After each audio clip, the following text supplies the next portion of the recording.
হিলি স্থলবন্দর দিয়ে ভারত থেকে পর্যাপ্ত চাল আমদানির পরও কমেনি দাম। কেজি প্রতি চালের দাম বেড়েছে 2 থেকে 3 টাকা পর্যন্ত। বিস্তারিত জানতে হিলি স্থলবন্দর থেকে সরাসরি যুক্ত হচ্ছেন সহকর্মী শফিকুল ইসলাম শফিক।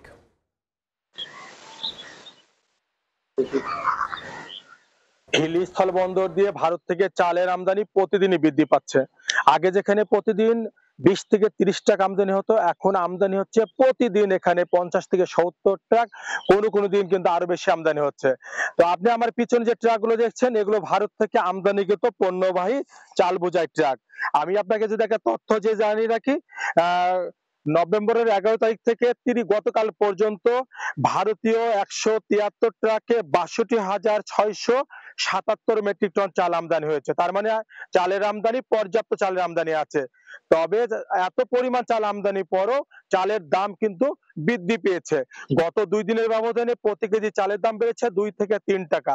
চালের দাম কেন বাড়ছে এ বিষয়ে ব্যবসায়ীদের সাথে কথা বলে ব্যবসায়ীরা জানান যে প্রতি বছর বা যে কোনো সময় যে পণ্যটির চাহিদা বাড়ে, ভারতীয় ব্যবসায়ীরা বিভিন্ন অজুহাতে কিন্তু পণ্যের দামটা তারা বৃদ্ধি করে থাকে।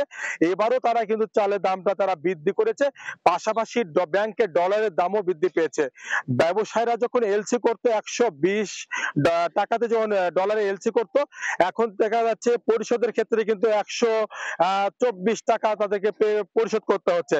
তাছাড়া ভারতীয় যে চাল কিনতে হতো, যে ডলারের চাল তারা আমদানি করতো বা এলসি যে করতে হতো $390, সেটা কিন্তু প্রতিনিয়ত তাই এখন আবার $400 উপর তাদেরকে পরিশোধ করতে হচ্ছে ভারত ব্যবসায়ীদেরকে।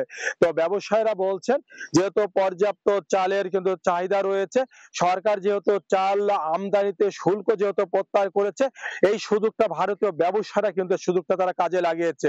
তারপরেও প্রতিদিন এখানে চাল যেগুলো ঢুকছে বন্দর থেকে বিক্রি হচ্ছে। তবে চালের দামটা বৃদ্ধি পাওয়ার কারণে চালের যে একটা বেচা বিক্রি, সেটা কিছুটা কম হচ্ছে।